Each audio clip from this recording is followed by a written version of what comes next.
28 ayat yang ke-16 hingga ayat yang ke-20.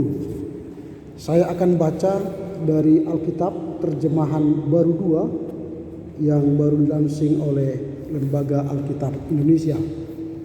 Demikian tertulis, pengutusan murid-murid. Ke-11 murid itu berangkat ke Galilea, ke bukit yang telah ditunjukkan Yesus kepada mereka. Ketika melihat dia, mereka menyembahnya, tetapi beberapa orang ragu-ragu. Yesus mendekati mereka dan berkata, "Kepadaku telah diberikan segala kuasa di surga dan di bumi. Karena itu pergilah, jadikanlah semua bangsa muridku, dan baptislah mereka dalam nama Bapa dan Anak dan Roh Kudus, dan ajarilah mereka melakukan segala sesuatu yang telah kuperintahkan kepadamu. Ketahuilah, aku menyertai kamu senantiasa sampai akhir zaman." Demikian firman Tuhan. Selamat malam bagi kita semua. Saya berterima kasih kepada Ibu Pendeta dan juga Majelis GBKP Runggun Pasar Pitu ini yang memberi kesempatan bagi saya untuk memberitakan kabar baik di gereja kita GBKP dalam rangka Minggu UIM. Kita akan mendengarkan tema khotbah melakukan perintah Yesus.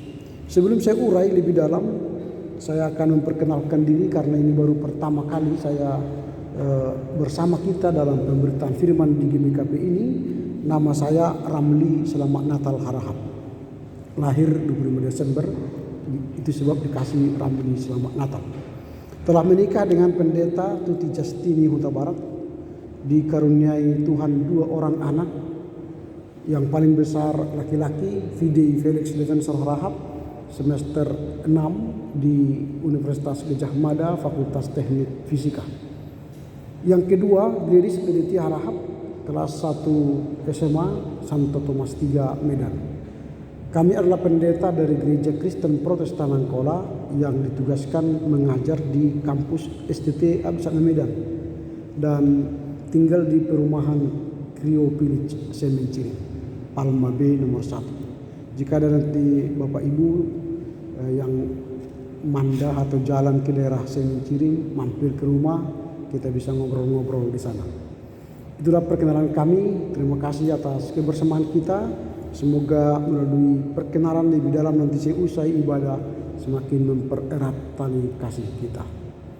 UEM, United Evangelical Mission, itu adalah bagian dari lembaga misi dunia yang telah bekerja lama sekali, khususnya di tanah Batak. Dulu namanya Verenik Evangelism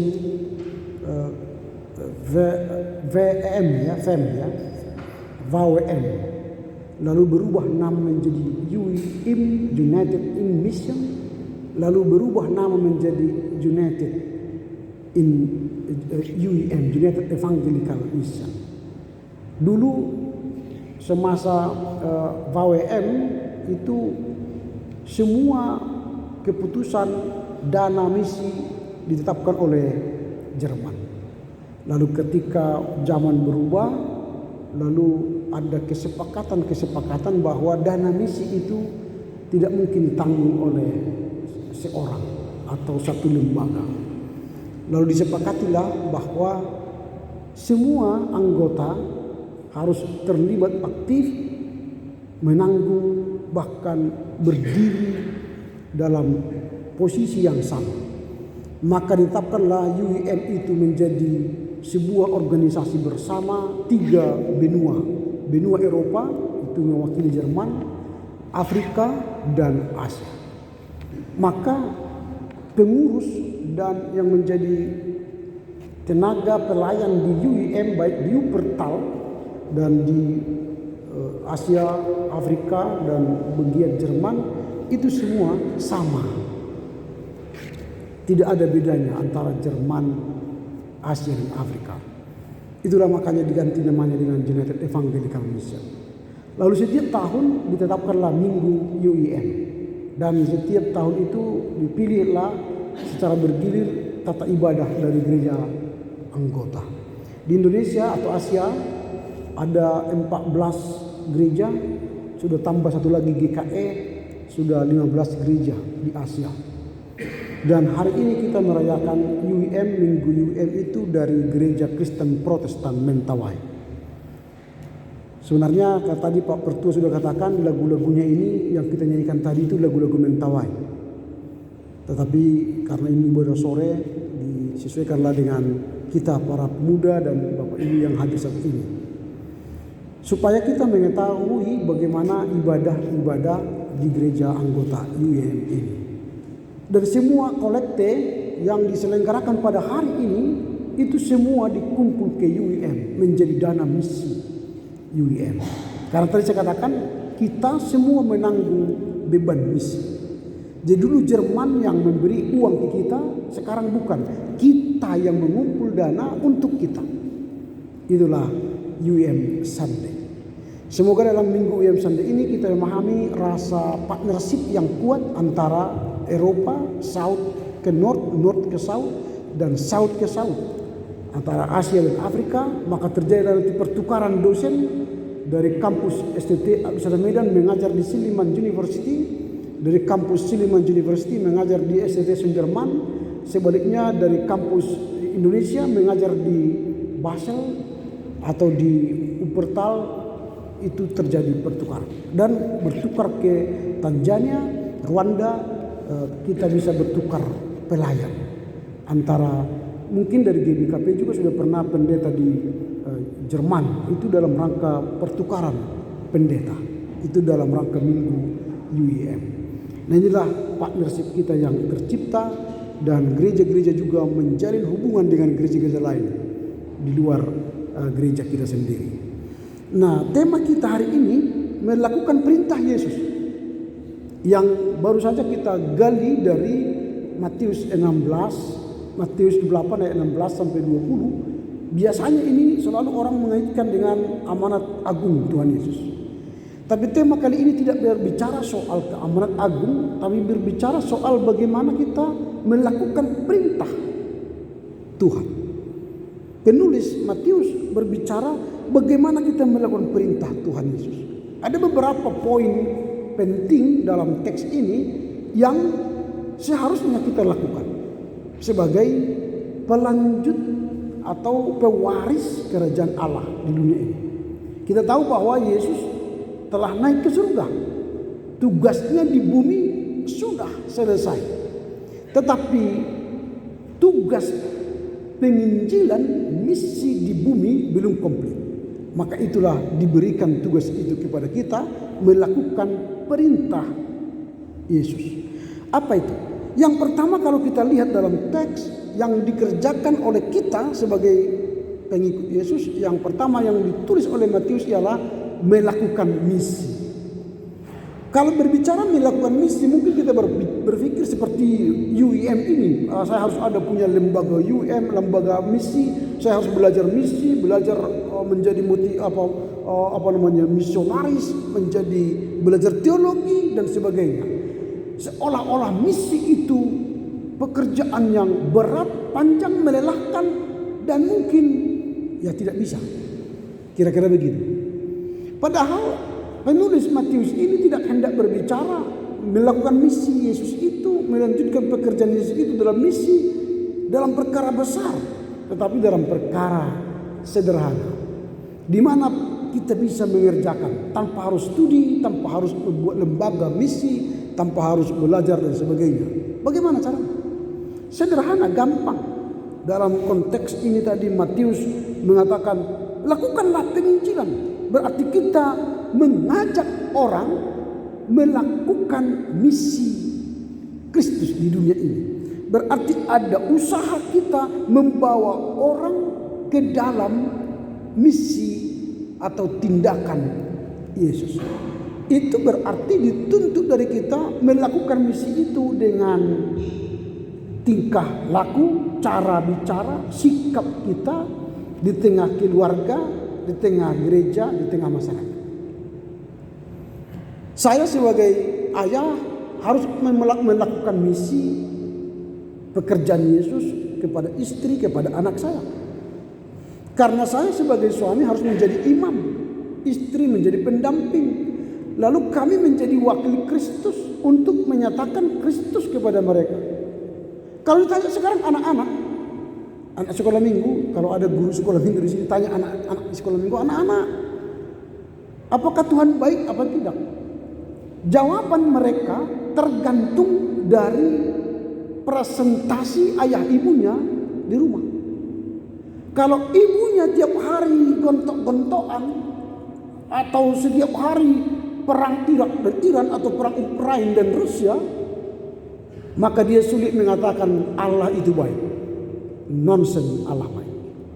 Tidak bisa dia berkata Allah itu baik. Apakah Allah baik? Dia katakan tidak. Setidaknya dia diam atau tidak memberi respon.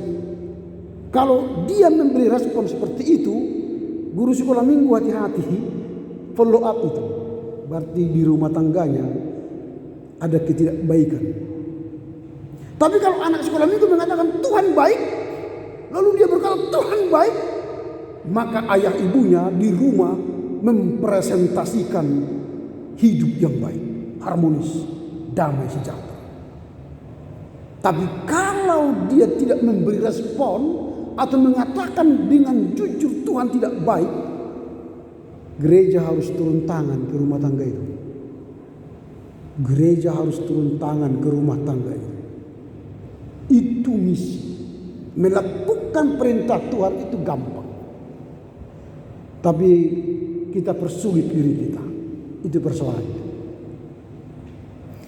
Ada orang cerita begini.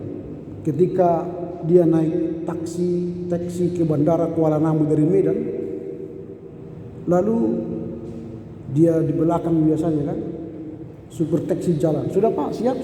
Di tengah jalan penumpang itu bersiul.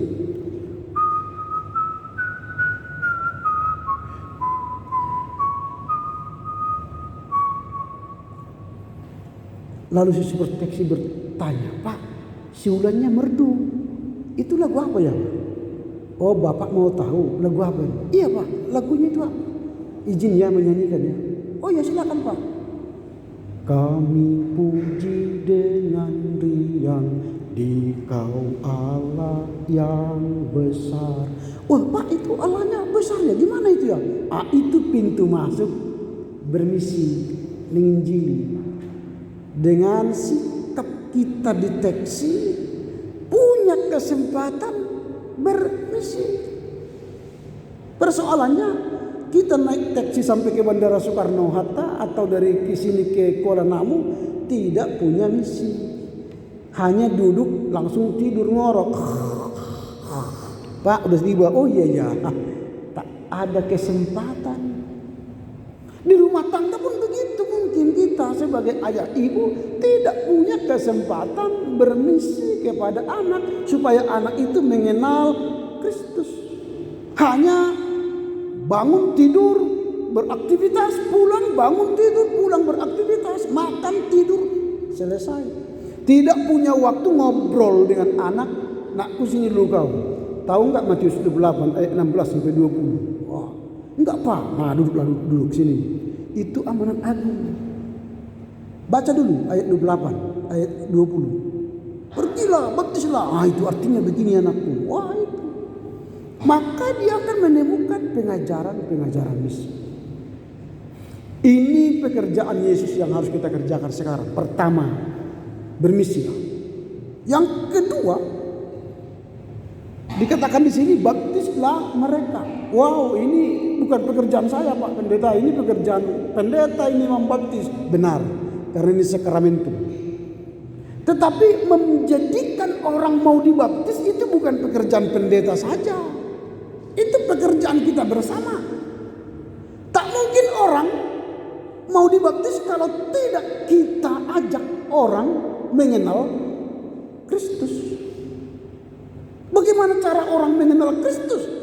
Sikap kita tidak pernah menunjukkan kehidupan Kristus. Kita tidak mampu memantik orang bertanya tentang Kristus dalam hidup kita. karena hidup kita tak bisa menjadi mengundang pertanyaan yang baik maksudnya. Nah ini maunya ketika kita misalnya setiap hari berbuat baik, melakukan kebaikan, lalu orang bertanya, Bapak Kristen ya? Saya sering mengisi SPBU, bahan bakar SPBU. Lalu saya mengisi 100.000 misalnya, saya bilang isi 98.000 ya. Pasti dia aneh kali Bapak ini isi 98.000. Lalu dia kembalikan 2.000. Lalu saya katakan, wah terima kasih ya Pak, terima kasih. Padahal 2.000, berapa lah itu? Kalau dilanjutkan pun ngisi 100.000, 2.000 itu tinggal nafas itu, habis. Ada itu terisi, anginnya masuk itu. Gitu kan. Tapi kita kasih 2.000 dia cerita ke teman-temannya, Bapak itu kasih 2.000 aku loh. Besoknya datang lagi. Kalau sudah 2 bulan kita begitu, 3 bulan, setahun, pasti dia tanya, Bapak Kristen ya? Iya, emangnya kenapa? Itu mulai bermisi, bertanya tentang kita, melalui kita bertanya Tuhan kita, bertanya bagaimana, itu kan follow up. Maka nanti lanjutannya, Pak aku ingin jadi Kristen Pak, baru dibaptis. Itu sekarang gak ada terjadi lagi, makanya baptisan di gereja yang konvensional, anak lahir. Ya itu yang dibaptis. Kalau di luar itu gak ada kan. Karena kita tidak pernah hidup kita memantik orang bertanya ke kita soal Yesus. Kalau tidak ada orang bertanya tentang Yesus dari hidup kita, siapa yang mau dibaptis? Tidak ada. Tunggulah anak lahir nanti. Wah, baru dibaptis. Sekarang angka kelahiran Kristen itu lama. Tidak dari dulu. Dulu kan 10, 11 satu keluarga. Sekarang 20 sudah syukur. 1 udah diberjuangkan kan. Itu sekarang. Jadi kalau tunggu lahir baru baptis, di gereja ini mungkin baru dihitung jari 10 orang setahun. Jadi siapa yang mau dibaptis? Padahal perintah, baptislah mereka dalam nama Allah Bapa, Anak dan Roh Kudus. Siapa yang mau dibaptis? Kalau tidak ada melalui sikap kita terpantik orang bertanya tentang Yesus. Maka reklame yang baik ialah hidup kita. Ketika kita berkata, bersikap, orang tahu kita Kristen. Saya dalam kenalan selalu mengatakan begini, saya Ramli Harahap. Tidak pernah berkenalan saya pendeta Ramli Harahap. Kalau saya katakan saya pendeta Ramli Harahap, langsung orang menutup diri. Dan atau munafik, langsung duduknya pun ya Pak Pendeta, iya betul gitu. Tapi kalau saya nama Ramli Harahap, wah dia cerita banyak, cerita. Lalu kita respon persoalan hidupnya. Mungkin tidak sampai 10 menit, 5 menit pertama langsung dia tanya, Bapak Pendeta ya? Dari jawaban kita, orang nilai kita siapa? Pendeta atau tidak? Daripada saya memperkenalkan diri saya pendeta Ramli Harahap, 10 menit berbicara, kata orang, percuma pendeta ini kawan. Percuma pendeta ini, ngomongnya enggak jelas kawan. Hidup kita mungkin seperti itu. Ngomong sama orang, pulang kita dibilang orang percuma Kristen kawan ini. Ngomongnya ngau. Lebih baik kita ngomong, tapi setelah pulang kita, wah benarlah kawan ini orang Kristen ya. Kata-katanya menyejukkan. Minggu depan ketemu lagi, tanya lagi. Ya terpantik orang untuk dibaptis. Ini pekerjaan Yesus yang harus kita kerjakan. Membawa orang dibaptis. Yang ketiga, pengajaran. Ketika kita melakukan pekerjaan Yesus, kita harus mengajar. Mengajar apa? Mengajar iman, mengajar kebenaran, mengajar kehidupan yang berkenan bagi Tuhan. Ini mengajar ini memang kita langsung menganggap nanti kalau saya mengajar harus ada papan tulis, harus ada bangku, harus ada murid lalu mengajar. Enggak. Perintah Yesus ini tidak membuat sulit, tapi kehidupan kita harus mengajar. Persoalannya hidup Kristen sekarang tidak ada lagi metode mengajar. Kalau kita baca Ulangan 6 ayat 6, dikatakan di sana apa?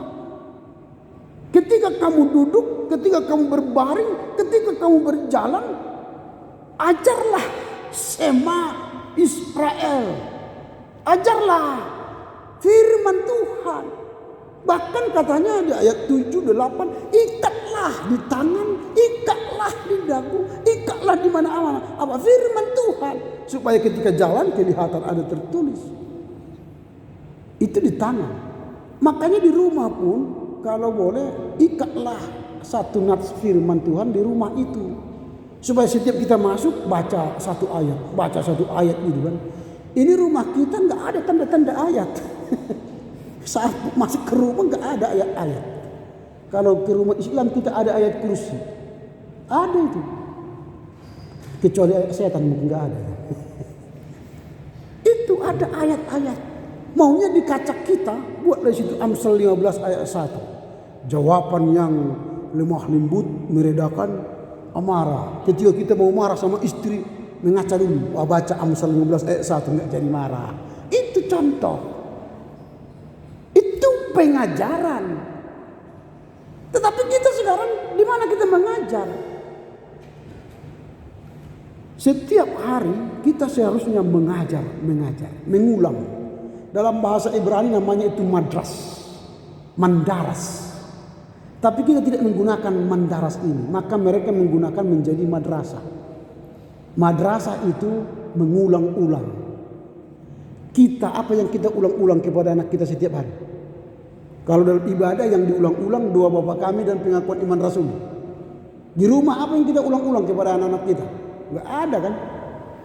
Makanya setiap malam kalau berdoa, mari kita mengucapkan bersama-sama doa Bapa Kami dalam bahasa Karo, bahasa Indonesia, bahasa Inggris, supaya dia terlatih.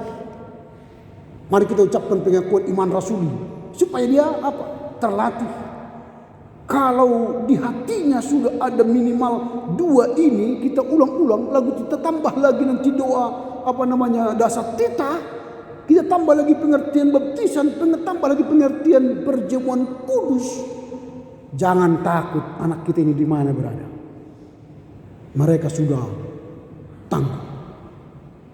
Jadi kapan kita ulang-ulang? Jadi pengajaran itu harus kita lakukan setiap hari. Supaya dia lengket iman itu kepadanya. Kita tidak ada pesantren kilat. Kalau mereka kalau libur nanti ada pesantren kilat. Kita kalau libur tidak ada Alkitab sekolah minggu kilat. Enggak ada kan?